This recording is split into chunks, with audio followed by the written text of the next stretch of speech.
Can I just ask everybody to put their headsets on, please? Not you guys. Yeah. And we will just do a check, just to check that you can hear everything. If anybody's got any problems with the headset, there's a problem there. Yeah, so there's a white button at the bottom that you have to hold and press.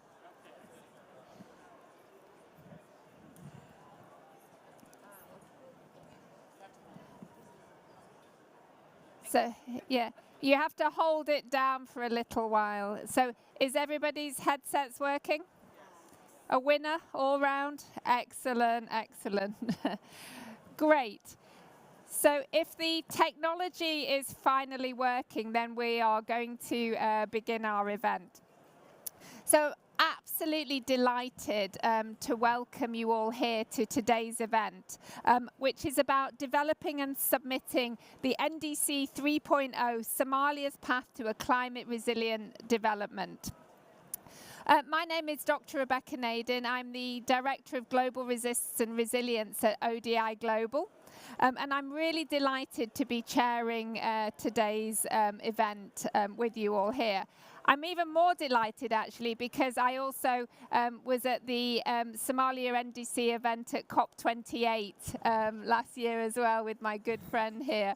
So I'm really, really happy to be invited to come back to celebrate being with you all on the launch of Somalia's NDC implementation plan.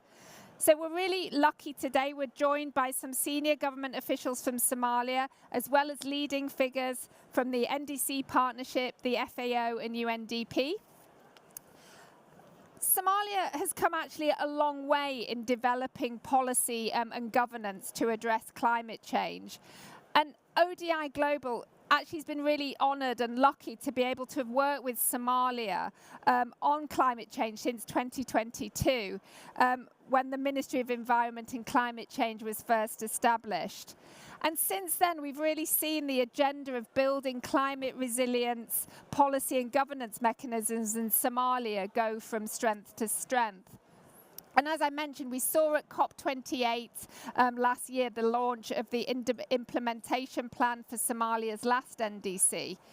And also Somalia has also developed a national adaptation framework which has been aligned with the NDC. And earlier this year, we saw that the Green Climate Fund had committed more than $100 of strategic investments and readiness support for Somalia by mid-2025, alongside this longer-term commitment to work with Somalia on country priority projects. And that's really important, country priority projects, not donor priority projects. And building on these success, the Government of Somalia is now preparing to develop the third NDC for the country, which will be submitted in 2025. And that's what we're here to learn more about today. So at today's event, we're going to hear from experts about what's required on the NDC to create an NDC that is implementable and investable. And these are the two really key important terms. Implementable and investable. It's no good just having something that looks great on paper, but we can't attract investors. Looks fantastic, you've got beautiful documents, but it can't be implemented. So what we've got here today is some distinguished speakers that are really going to show how Somalia is learning, is capturing the learning over the last few years of developing NDCs, and also how external partners, which we have here today with us, can also support Somalia in that process. So today's event is really about the how. So today we're going to start with a detailed introduction to the plan that Somalia is developing. We're then going to hear from the DG of Somalia's Ministry of Environment and Climate Change how this process will be owned and championed by the government. And then finally, we're going to have a panel discussion with representatives from those long-term partners, organizations of Somalia, on how external actors can support, again, this implementation to deliver longer-term change and solutions. So I'm delighted to introduce our first guest, well known to many of you both here and online.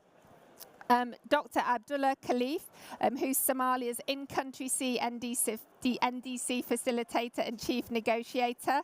And Dr. Khalif is going to give us an overview of that plan. Over to you, Dr. Khalif. Thank you. Yeah, it's fine. It's working. Yeah, thank you, Dr. Rebecca. And welcome all of you. I am really very delighted to be with you today. And I am again very much delighted, as Rebecca said, a year later we came together and we are thinking in advancement of our commitment for Somalia and the next generation of NDC. I wanted just to take you 1 minute of why do we need NDC 3 for Somalia. While we all know our previous NDC was nearly not implemented. The reality is we never had an NDC implementation plan before the end of last year, and we have architected a draft NDC implementation plan. So with the leadership of the government, we came together and then we said, is it wise, since the world is moving to its third generation, is it wise now to go back and say we will start implementing NDC 2 while it is going to end by 2030? And then we will work on the implementation plan in 2 years, and by 2030, we cannot even do the stock take for the NDC. So what we said is, let us start afresh. We review all our NDCs. We review all our implementation plans,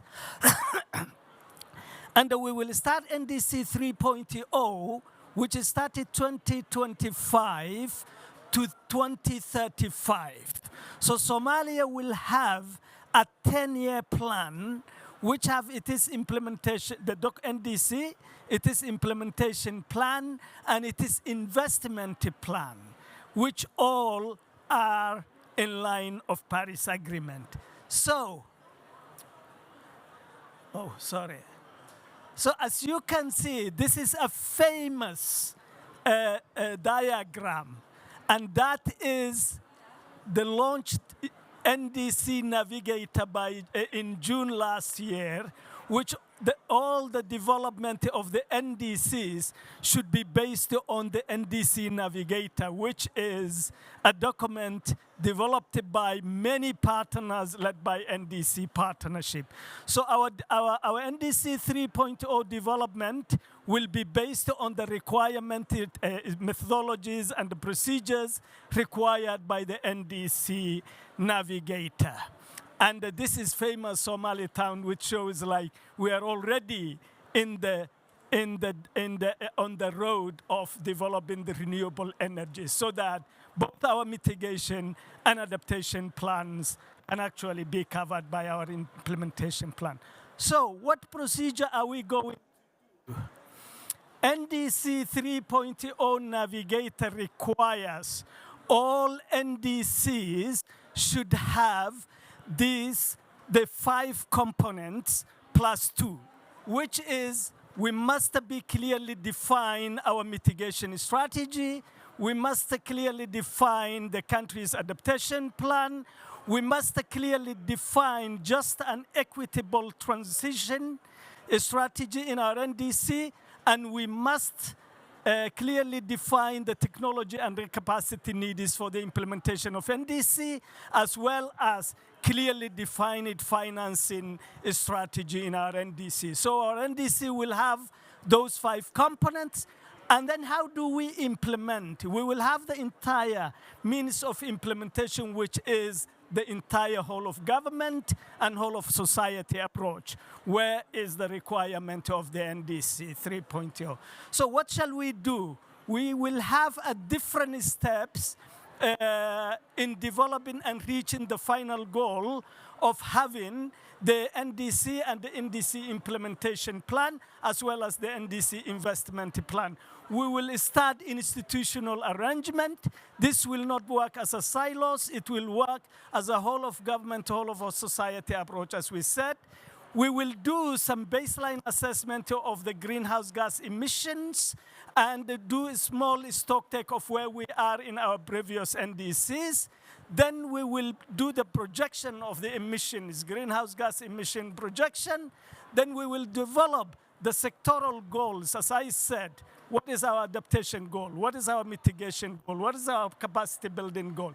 And then we will have full documents of NDC and the NDC implementation plan and investment plan, which has costing, which will be having a clear key performance indicators, outcomes will be defined clearly, and all should actually be in line with the other government policies and the strategies. So we know Somalia, the data, the primary data, let me put this way, the primary data, not the secondary data. The primary data might be very limited, so we even define the framework, conceptual framework of the GHG emission estimation. So we will use this framework, which has two main components, which is the activity data. How do we design the activity data, and how we define the emission data? Where data is available, we will take a route. Where data is not available, we will go to the conventional way of developing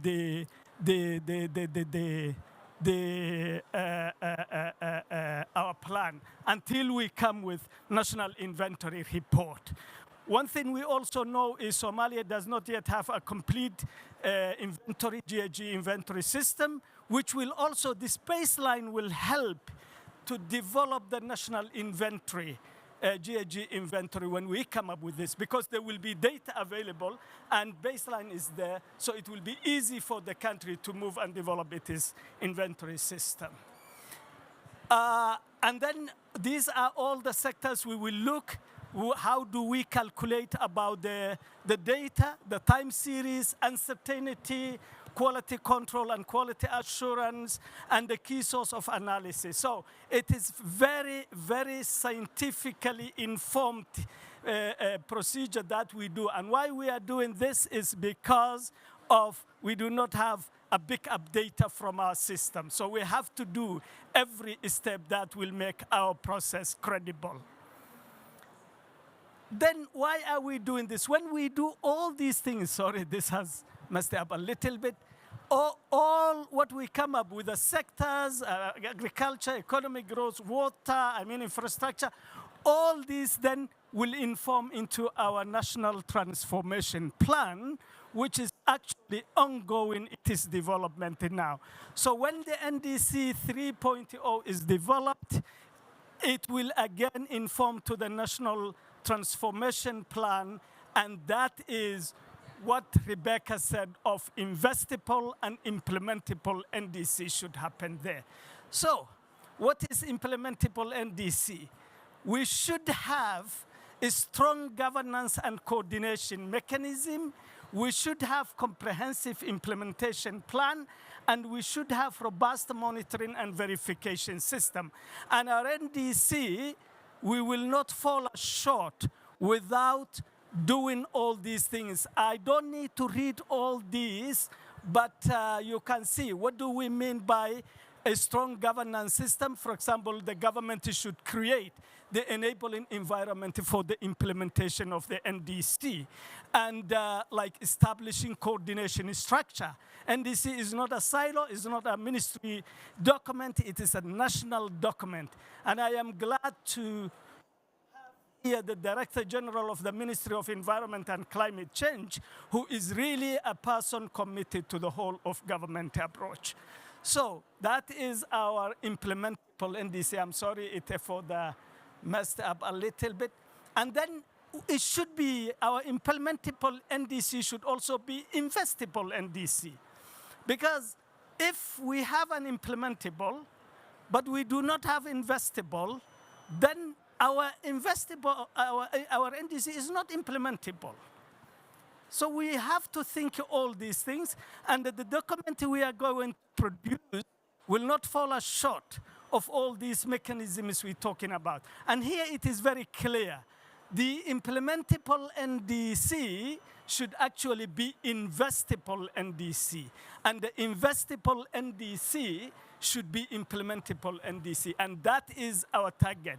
And I remember when we launched, and Rebecca was there a year ago, exactly this time, our president launching our implementation plan. I remember the executive director of a meeting later that launch day with GCF, Mafalda, coming to us and telling us Somalia has a plan.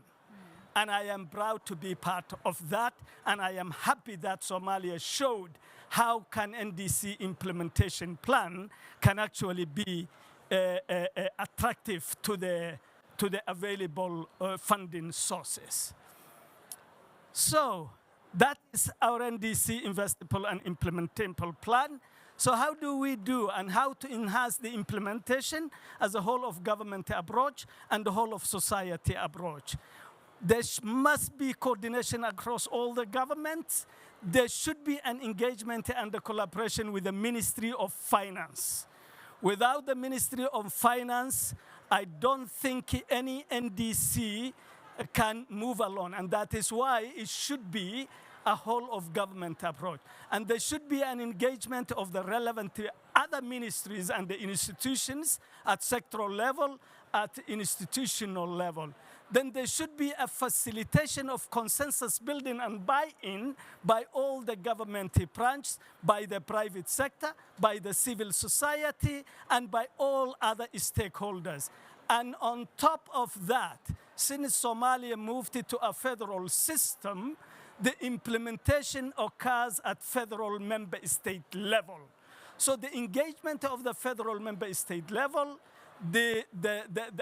when we are doing when we start the consultation, actually we have series of consultations with the federal member states, civil societies, academia, the private sector, and all these things. And that plan is already there, so it will be all-inclusive process. And this is exactly what I'm talking about. This is the framework of our implementation plan. And you can see the Ministry of Environment and Climate Change is the center stage. But the implementation started at community level and the end is at parliamentary level. This side is the federal member state level. This side is the federal government. And this is the executive branch of the government. So our NDC will never fall short of being implemented like that. I thank you very much.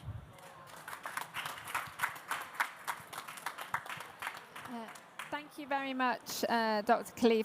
I think you really summarize that really well. And just to reiterate that also, because we have people watching online, I mean, I think it's important to really emphasize, as you said, that whole of government approach, getting the buy-in, building the consensus. Of course, this is not an easy task. You know, we say these things as if it's an easy task, but without having that articulated as an important priority to focus on, it is impossible to achieve. I think also your point about having what does implementation look like as well. It looks also like you must have reporting and verification, and then that comprehensive plan to make that investable means that you have to have options costed. There needs to be clear focus on that. So as you rightly said, you can't have an implementable plan without an investable one, and vice versa. So we've heard again some of the sort of the vision, we've heard about the plan, but you know, what does this mean in practice? And Dr. Khalif has already touched on some of these issues, so on the ambition. So how will different ministries in Somalia come together to address climate adaptation and resilience? And how how will this approach situate the NDC within Somalia's wider development efforts? And I think that's a really, really key point. So we're really lucky today to have Youssef Abdirahman Samatar, Director General of the Ministry of Environment and Climate Change of Somalia, with us here today to help think about some of this. So, Director General, would you help us sort of articulate for us, please tell us how the Ministry can champion the success of the NDC and ensure that this whole of government approach, this whole of society approach that Dr. Khalif has shared with us can happen in practice?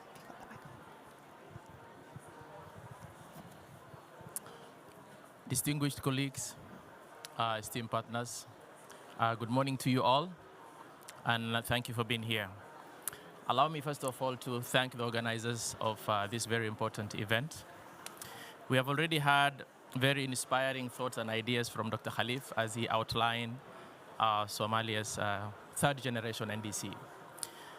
As government, the development of our third generation NDC is a significant milestone and a commitment as we advance climate action that are deeply integrated into Somalia's broader development agenda. We recognize that it is important to reduce the vulnerability and fragility of our communities. We aim to enhance our global commitment in line with the Paris Agreement to keep 1.5 degrees achievable. And also, equally, in line with this year's COP29's vision, which is enhancing ambition towards achieving our climate goals and enabling a climate actions as determined by the Paris Agreement and UNFCCC processes. To do so, as Dr. Khalif has also outlined, we will adopt a unified whole of government and whole of society approach. What do we mean by this? To begin with, we will engage all state and non-state actors in a participatory manner to ensure that their roles, they play a pivotal role in the design and implementation of our third generation NDC. Through a collaborative planning and shared objective, we will coordinate our efforts, pooling our resources and expertise to meet climate adaptation and resilience building needs that will together mitigate the adverse effects of climate change in our country. It is also very important that by doing so, we remain inclusive in our approaches because we recognize the impact of climate change are felt across our societies. Through partnership with federal member states like Dr. Khalif has outlined, and also civil society and private sector organizations, and also international partners, we are building an all-inclusive coalition that represents our diverse voices in Somalia. This collective engagement will ensure that our climate goals are achievable, investable, and implementable. We will also make sure that our NDC 3.0 is aligned with other development initiatives like the NTP, the National Transformation Plan, together with other global initiatives such as the Sustainable Development Goals, Sendai Framework, and other global initiatives. We will create a cohesive pathway that links climate action with peace, stability, economic development, and poverty alleviation. We want to be able to do all this without sufficient resource mobilization. We will endeavor to work with our international partners, our vibrant private sector players, to ensure that Somalia's NDC 3.0 aims to attract investment that are climate-focused and development-oriented. In addition to the development of our NDC 3.0, we are also starting the development of our country's long-term low-emission development strategy, or LT-LEDs, which will enable us to develop a clear vision an implementable long-term strategy in reducing emissions. We are building a foundation for a more resilient Somalia, one that is equipped to face the challenges of the climate change. In conclusion, our ambitious climate actions illustrate our respective national climate change policies and strategies. We have to translate our climate commitments and targets set in our respective NDCs and national adaptation plans into bankable projects and investment priorities to facilitate the private sector's participation.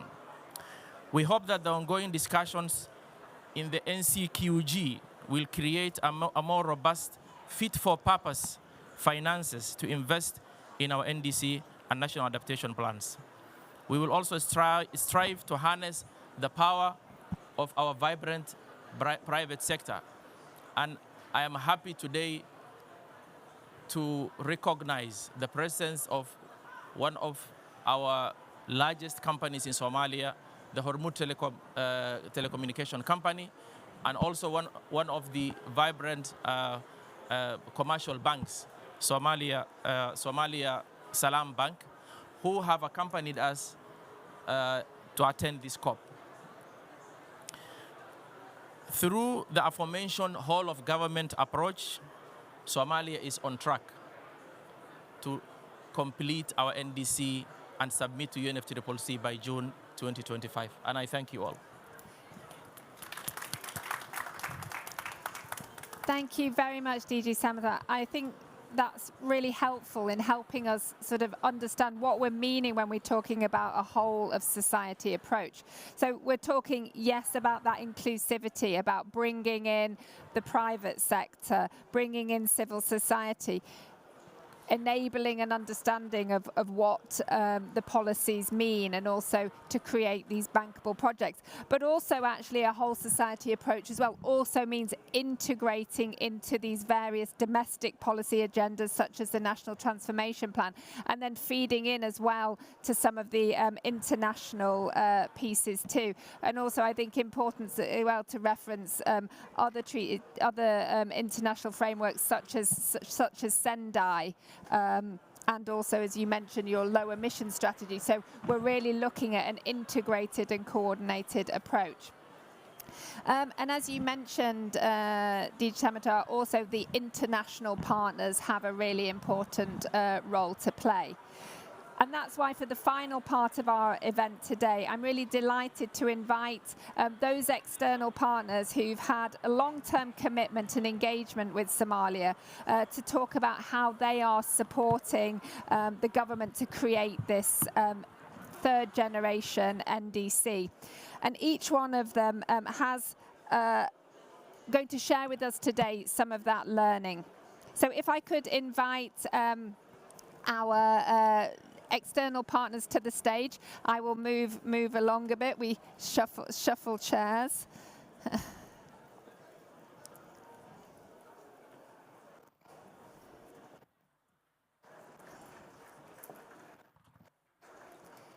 So hopefully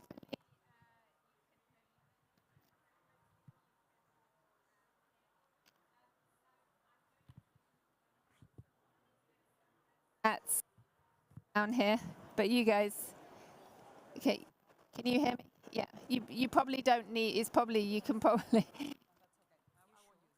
hear me.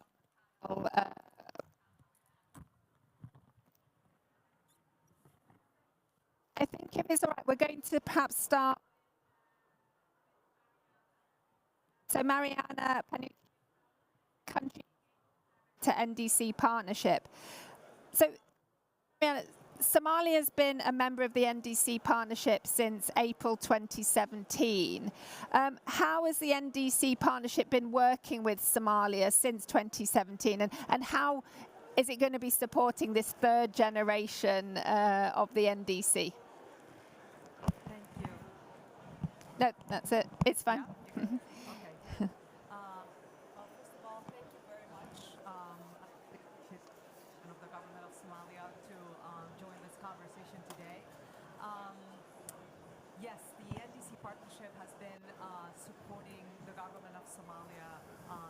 2017. For those of you who don't know what the partnership is, let me just say very briefly who we are.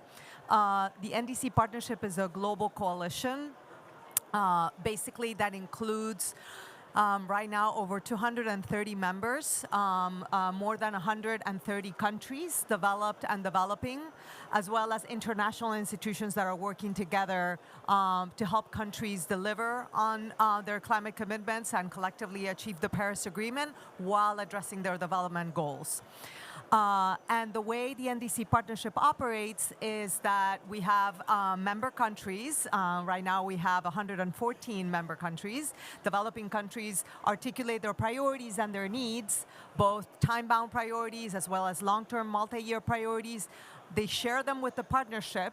And then we help mobilize support from partners. I'm really glad to be here. You know, Somalia is a member country, but also we have a broad network of institutions that respond to those priorities of the countries articulated through the partnership.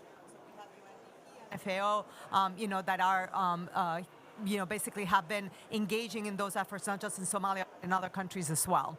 And so this allows us to support countries in accessing support in an efficient way because they have the possibility of accessing the expertise, the financial support, and the technical assistance from multiple institutions at once and get a tailored package of support in return.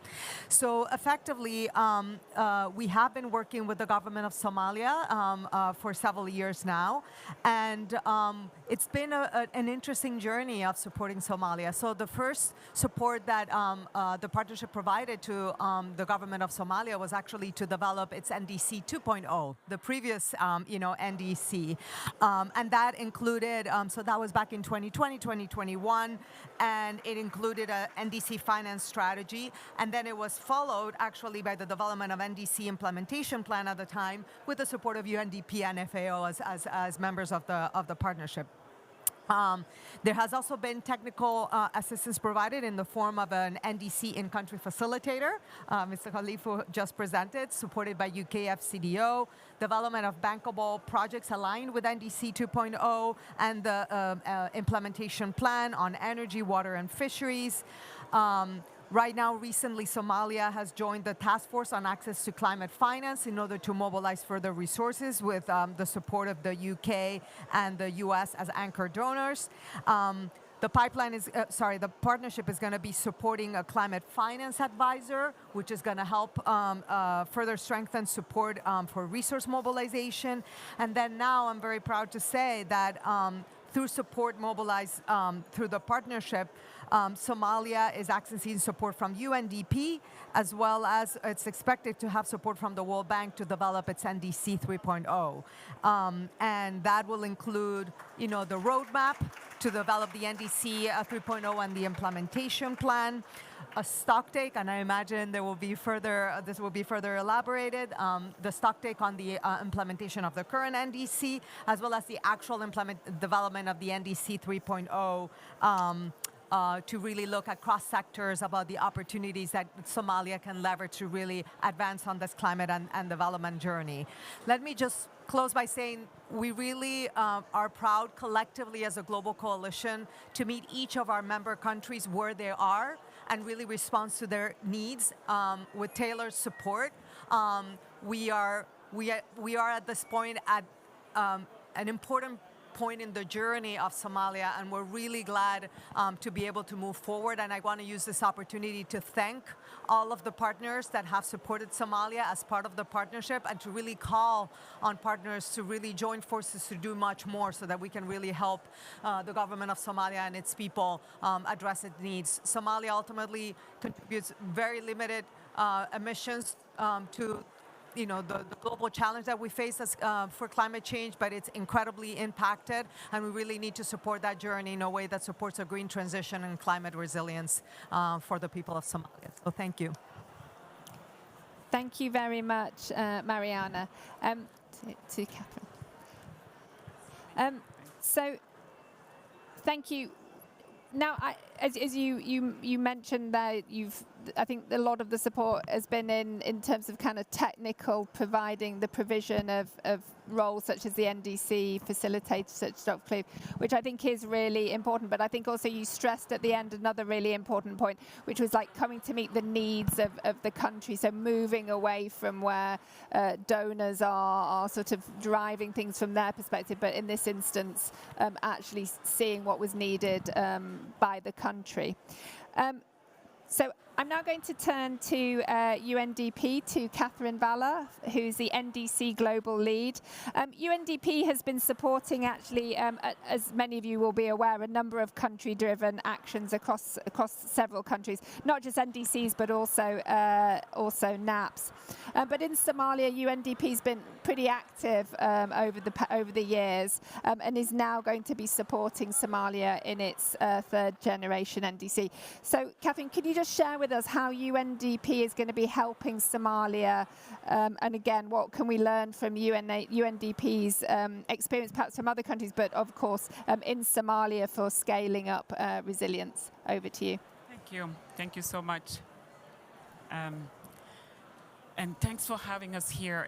It was, Dr. Khalif, I really liked your presentation. I think I will use it as a template for other countries on how you develop your NDC. It's so comprehensive, so congratulations on that. I just wanted to also remind, why we are here. I think we've heard since the beginning, since day one of COP, of how urgent climate action is. I think I've heard breaking point. It's a point of no return. It sounds like doom. And you can see that, especially in developing countries, countries that have contributed very little to the emission, to the crisis that we are in, are the ones taking charge, taking the lead in being ambitious on the NDC. So because this year is so critical, and this is the last COP before we submit the next NDC, the UN Secretary General has really brought together all the UN system. I'm happy to be here with FAO to walk along, work on the side of the countries to help them have the best, the most ambitious NDC yet. And of course, even before that call, UNDP has been working with Somalia and several other countries on the NDC, first generation, second generation. We've been around on the NDC, we believe that when we come together as the UN agency, we can provide all the support that you may need. And of course, it's a UN system, but also it's all the different partners that the NDC partnership are bringing also to make sure that whatever you need to have your NDC, a strong NDC, we are here to support.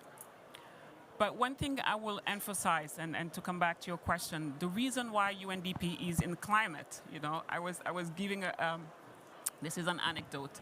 I was giving a presentation to my daughter's class, and then this young kid said, "Why is UNDP doing climate? What is the difference between UNDP and UNFCCC?" This is like a 12-year-old asking me the question. And the reason is because we work on development, and climate and development go hand in hand. So when we support a country on their NDC, we advocate for them to look at how the NDC is going to help their development goals.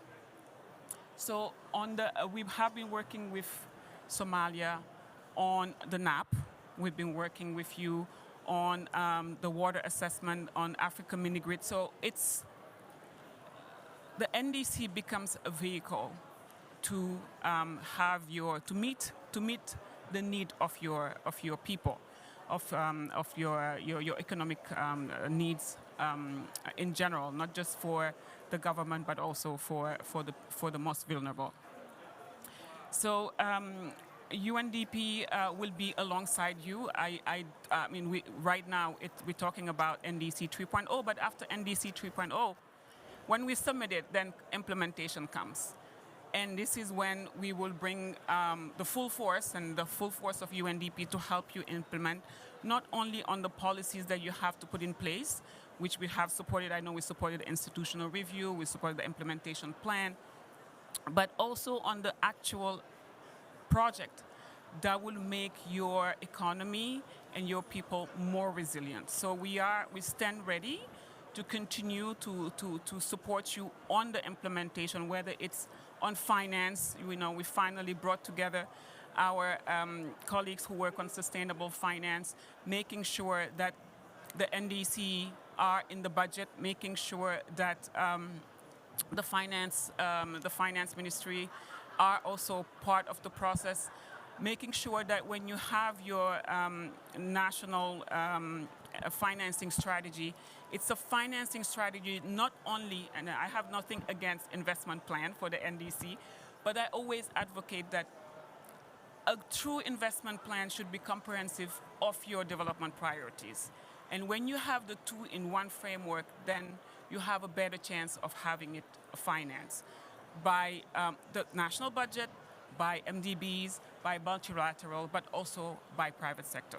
So this is just to, I don't know if I answered your question, No. I just went on a tangent. No, you did.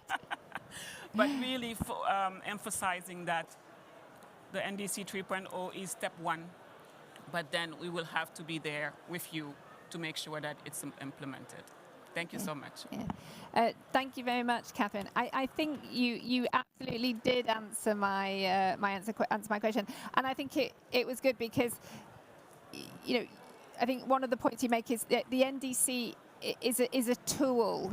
It's not an end in itself. It's a tool to enable countries, and in this case Somalia, ensure that it can meet its development objectives, it can meet its socio-economic growth objectives. And I think DG Samatar as well was talking about that when he's stressing the importance of this NDC needing to be integrated into the National Transformation Plan. And I think UNDP, with its many years experience in helping and working with countries to develop strong industrial development plans, socio-economic development planning, it makes perfect sense. So your anecdote was well shared. Great. So now we're going to move on to our third speaker. So Nadine Valla, from team leader for the Green Climate Fund's Climate and Environment Division at the FAO. So we heard a few weeks ago that the GCF had approved a project spearheaded by the FAO on climate resilient agriculture in Somalia, and of course a sector that is critical to Somalia as well as many other countries in the region. So we want to hear more about this, but sort of more importantly, what can we learn from FAO's experience mobilizing finance for NDC implementation? And just tell us a little bit about how the FAO is going to bring this experience into the NDC investment plan. Over to you. Thank you very much. That's a very broad question. Yes. But first of all, thank you as well from my side for having FAO on this panel.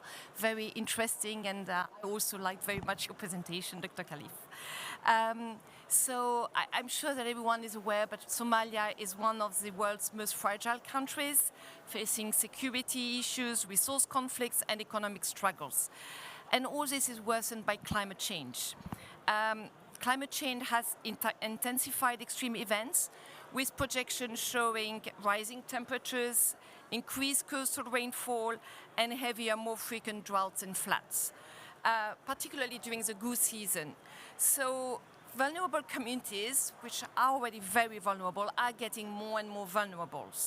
So there were a number of barriers added to that, which is low agricultural investment, we have mentioned that, and restricted access to climate information, which are really posing threats to the livelihoods in Somalia. So, as you said, GCF board 2 weeks ago, almost exactly day for day, approved a $95 million project. And first of all, I would like to thank the Somalia government for having selected the FAO as a partner to work and accompany you on this new journey. This will be a 7-year project.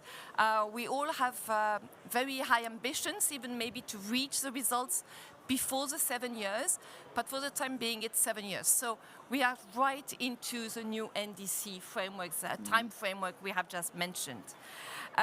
The project is proposing a multifaceted approach and will serve over 2 million Somali people.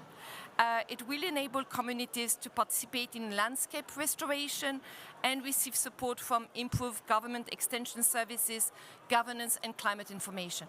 The project is working in almost all of the federal member states and as well as the central government level. So I think that's one big strength of this project. Now, I will try to answer the last 2 points shortly and maybe share a few of what we think are key criteria or key ingredients to make sure that whatever we do as agencies, I'm not speaking only for FAO, but certainly from an FAO perspective, to make sure we accompany Somalia in its NDC partnership road. So I will use again the word partnership. The key, I think, really the starting point is partnership. So I mentioned the very close engagement and collaboration with the government authorities at both levels, central and federal member state governments, but it's also very strong engagement with grassroots communities. I think FAO has shown over the long decades experience in Somalia that we work with grassroots communities, civil society organizations, research and academic institutions. Global partnership also with the donor communities, the UN agencies, but beyond the UN agencies, with the climate funds. One of them is GCI, but clearly GEF and Adaptation Fund as well. And also bilateral donors and public-private partnership. Public-private partnership are key to achieve the NDCs. I think that I don't remember if it's you, Director General, Dr. Halif, who mentioned evidence-based and data-centered programming. And that programming system, that's really key to also help achieve the NDCs. FAO have been investing a lot in capacity development, again, at all levels, and the GCF project will continue to do that, and we are committed to continue supporting the Somalia government in all capacity development efforts, including at the institutional level. And we are also promoting innovative financing mechanisms. I think that's really key for the future. And especially in the field of climate change, if we want to address climate change, adaptation and mitigation. So we're speaking about climate bonds, microfinance, insurance schemes, which are tailored for the smallholder farmers. And you can count on us in leveraging our technical assistance. And final thing is advocacy and MEL, monitoring, evaluation and learning. It's really key, and FAO will continue to work on showcasing the successes of our FAO interventions in the NDC goals, and I'm sure all partners will do the same. And we really also want to show how there is, through a strong monitoring system, we can show results and show this to mobilize additional resources and invite for also more climate investments. So I think I will stop here. Thank you very much. Yeah, thank you very much, Nadine. I think it's really good that both you and Dr. Cleave mentioned the monitoring and verification. It's a topic that I think in a way doesn't quite get enough attention as it deserves, because having that monitoring and verification, having that evidence and the data to be able to do that is so important then to be able to get the bankable projects, to be able to get the investments. So I think that although for some monitoring and verification might sound like a rather dry topic, it is actually really, really important. We now have a few minutes before we close if anybody has got any questions for our panel. No, yeah, one question there. One question there with the microphone, one question there. Yeah.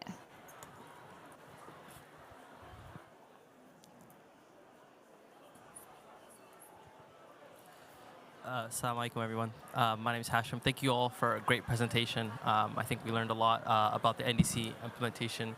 Oh, yeah, they can't hear me. Can you guys hear me if I speak? Oh, yeah.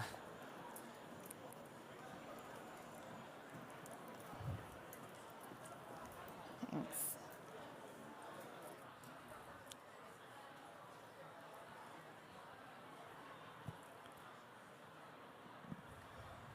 All right, let's try that again. You guys can hear me now?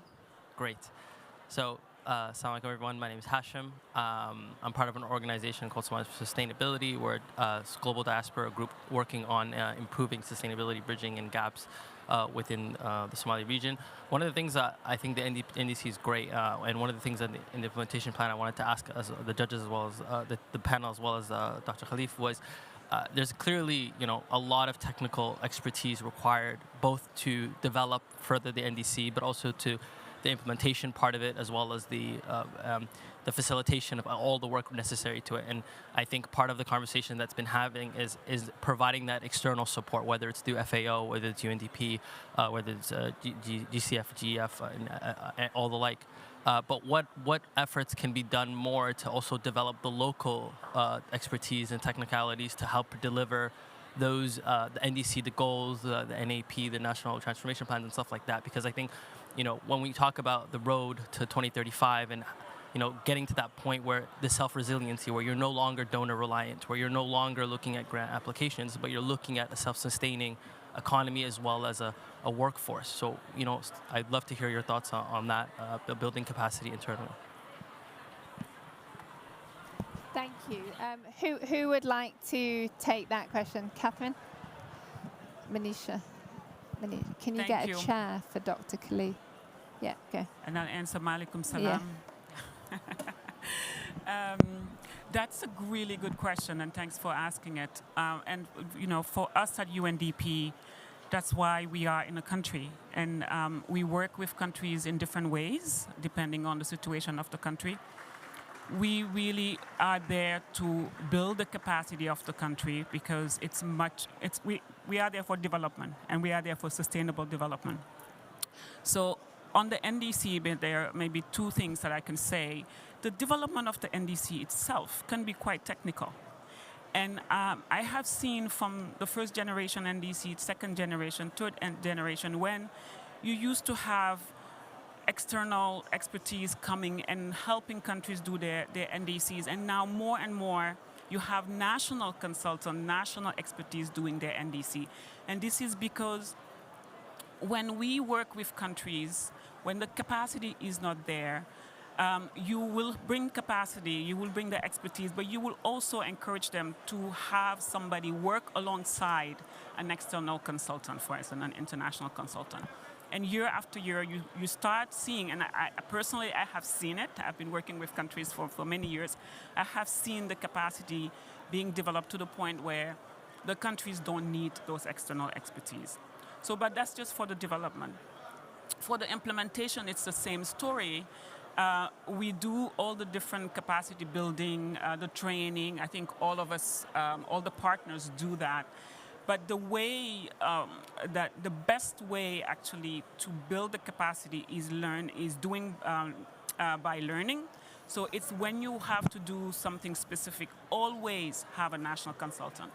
Don't just fly in consultant, have the thing done, and always have. And then, time after time, it takes time, but that's how you build capacity. And especially for the young people, that's how you bring them up, and that's how they can finally be the experts that you need in country. Thanks. Another question at the back.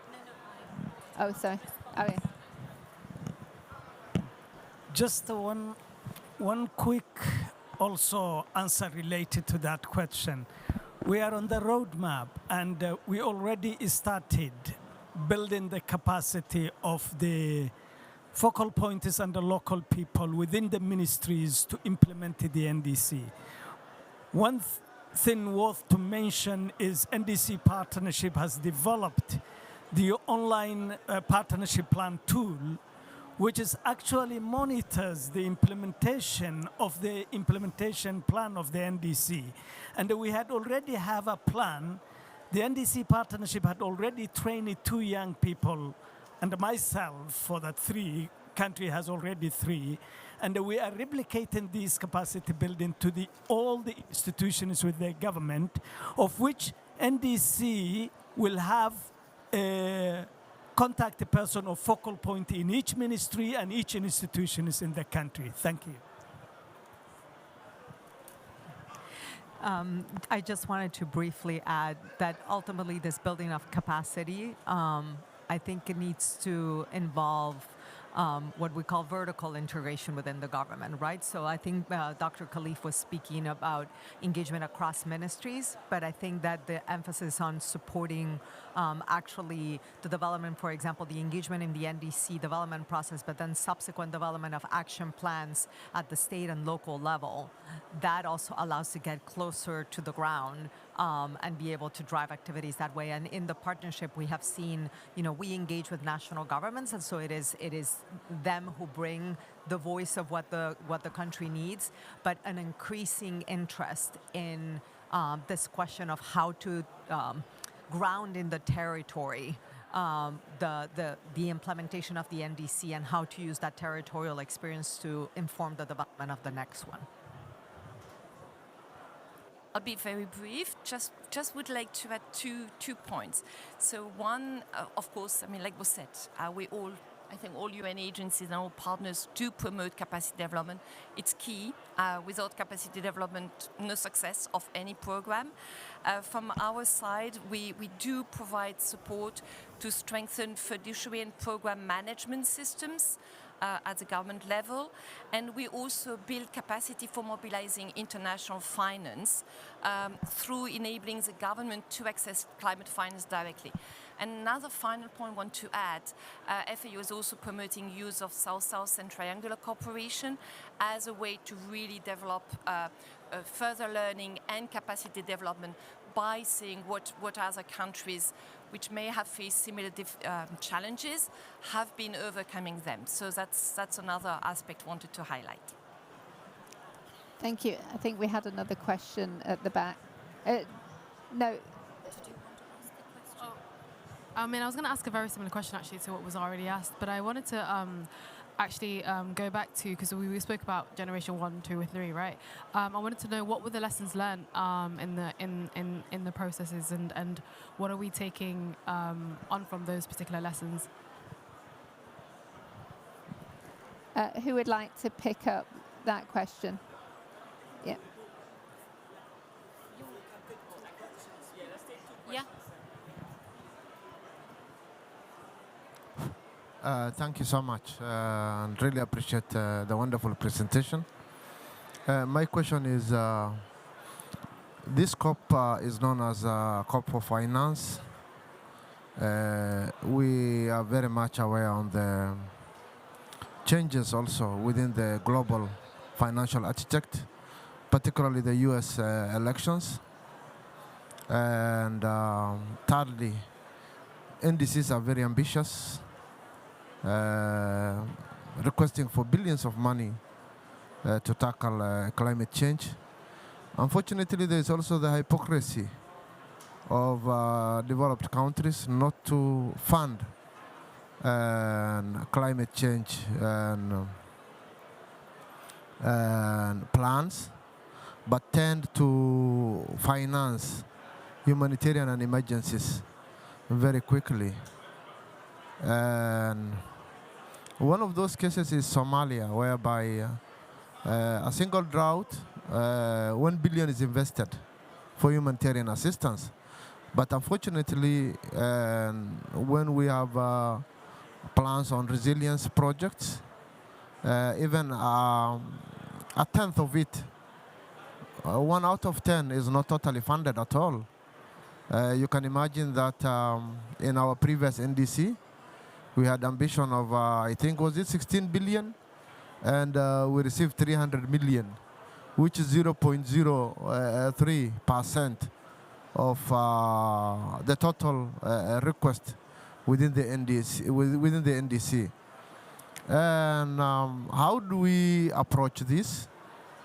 And how do we, as nations, particularly most affected countries like Somalia, and coming from fragility, state building, compounded with climate diverse shocks, how do we come out of this, and how do we change the trend from humanitarian to more developmental resilience? And over, thank you. Okay. Rebecca, one sentence question, and then we can take Okay, because responses. well, we're Yeah. close on time, Yeah. so yeah. Thank you, panel, and thank you, Dr. Khalif, for the excellent presentation. My question is more on inclusivity, and I'd like to ask, like, to what extent can grassroots level, the civil societies take part in informing or participating in the NDC? Thank you. Okay, thank you. So who would like to take I will start with you. Please pass on the any mic of those to the questions? panelists after that. Thank you. I'll answer two questions, the first and the last. The third question I'll hand over to you. For the lessons learned, that is why we are taking NDC 3.0. Because the world was taking its stocktake, NDC is stocktake from 2019 up to now. But our stocktake was very limited and low. That's why we said, let's get it right now. Let's have 10-year plan, which includes everything. The NDC, the implementation plan, the investment plan, the costing of each and every activity, which I am happy to mention. NDC partnership is really willing to also help us in that, plus the FAO and the UNDP and other partners. So that's why we are more serious than we are before. For your question, yes. And what we are doing now is we are already started the data collection of the 5 sectors which I have presented here. Those 5 sectors, each and every sector has cross-cutting issue, which is entire inclusivity of all the, women, youth, children, people with special needs, all those kind of things. And that will result in each and every, for example, the mitigation specialist, the adaptation specialist, who is collecting data now as we speak here, they will write policy paper on that sector, the major sector of adaptation, for example, or mitigation, and they will submit to us on a policy paper of all those cross-cutting issues. So we are not leaving this NDC any place which is not touched to be necessarily touched. Thank you. Thank you. And perhaps can I, Thank you. I'll tackle the question by my colleague, Kainan. Am I audible? Yeah. Okay. I share his sentiment, but I think things are changing in Somalia. In the past, we were used to, initiatives from outsiders, from development organizations and others, but as we move forward, now we are embarking on a long-term government-owned and government-led initiative such as the ongoing National Transformation Plan, which will create the pathway for us to move from humanitarian to development. And it's very important that we harness all the resources required, because Somalia cannot be in a perpetual humanitarian environment. We've been on this journey for 34 years. We will not develop unless, we strengthen our economy, we build infrastructure for economic development, and it's therefore important that as government we are going to take the initiatives and the lead as we move forward. On inclusivity, as I highlighted earlier, it's very important that the process of implementing the NDC and other government initiatives is very inclusive. Our ministry, which is taking the lead in the preparation of the NDC, has a platform to engage federal member states and also civil society organizations. And I will invite my sister to engage with us as we move forward. Thank you very much, DG Semper. And perhaps then to the external partners, just for their reflections on those questions, and also just very briefly, any last words? Yes, I'm being mindful of time, so maybe I'll just reflect on the point, on moving from emergency to long-term resilience, very much agree with the importance of that shift. We know that the costs of inaction are really going to compound over time. And it's therefore this effort of building resilience as well as having the capacity to respond to shocks is absolutely important. Part of what I think the NDC process provides and the development of the NDC and then the development of the implementation plan is an opportunity to mainstream climate into sectoral planning. It is really important that NDCs are not seen as a separate process, but rather as a process that really helps embed climate considerations into the daily work of different sectors. And that, I think, is the foundation for being able to build resilience building related actions in sectors that are most vulnerable to shocks and to shift the conversation around development assistance for those sectors. Thank you. Yeah, no, maybe I will just answer the first and third question also, because the humanitarian question, I think it's been responded to, and it's very difficult, and I think it's really hard to compete against humanitarian because it's difficult to see people suffering. Money will go there. It's immediate. I think we see climate as something more in the future, and the humanitarian crisis, I cannot hear myself anymore, is immediate and cannot be ignored. So I think it's that also that situation that lead donor countries to put more money into that. But for the lesson learned, I think the two actually are very similar, because one of the lesson learned is inclusivity. Out of the whole process, inclusivity is whole of government, is costing NDC, is having the sectoral plan, is having the Ministry of Finance. So all the things that we have learned are now being put into the NDC 3.0. Of course, it's not going to be perfect. We'll have to continue improving. But over the years from generation 1, 2, and 3, you see that the NDCs are so much better than they used to be. So those lessons learned are being already integrated. Thank you. Thank you. Nadine? Very briefly. Yes, absolutely. Okay, yeah, I think that were very interesting points that were raised. And first, we are all aware that climate finance for adaptation in particular is very, very low. And FAO has been advocating and is continuing to advocate, and that's why we are here, to really advocate for more climate finance for adaptation. So that's a key point. And of course, vulnerable countries are particularly more vulnerable because climate finance for adaptation is very low and there is not enough for everyone. So please count on us. We're advocating for that. The link between, so clearly there has been a pathway from humanitarian to resilience in Somalia. And I think that, I'm happy to say, I think that in Somalia, the current Green Climate Fund project that was recently approved builds on past successful experiences that could also be funded thanks to the humanitarian funding. So I think that's a nice way to look at things. I tend to be optimistic, so I wanted to share that also, that in the case of Somalia, this has been really, we are building on what has been done in the past and which has proven very successful and bringing it up to scale.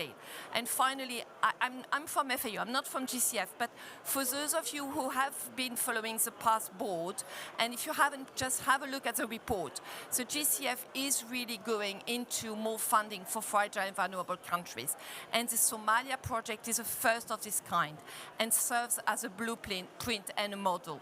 And many countries are really looking at what Somalia has been doing and is going to do during implementation to replicate that and access more climate finance. Thank you. Thank you very much. Thank you. I just want to say a huge thanks to all of our speakers today, and I think we've had a very rich discussion. The event is called NDC 3.0, and we've talked about an NDC that is implementable and investable, and the importance of having that. But why? Why do we need an NDC that is implemented and investable? We need one because we want to ensure Somalia's socio-economic growth and development. So as DG Samatar says, it's about moving away from that humanitarian to that development. And when we talk, we talk about climate resilience, but climate resilience for what? So it's climate resilient socio-economic development, and that means socio-economic development that is resilient to climate shocks, to resilient to economic shocks, to resilient to conflict, etc. All of these multi-shocks that countries are experiencing. But I'm really, really glad that we've had this opportunity today. Thank you so much to all of the speakers, Dr. Khalif, the external agencies, DG Samatar, for really showing. And I'm really looking forward to COP30 when we can actually give some people some of the examples of what's been achieved throughout the year in terms of getting, putting into place, as you say, the MRMV, the costing and that whole society approach. So thank you so much. Thanks to everybody online as well. Thank you.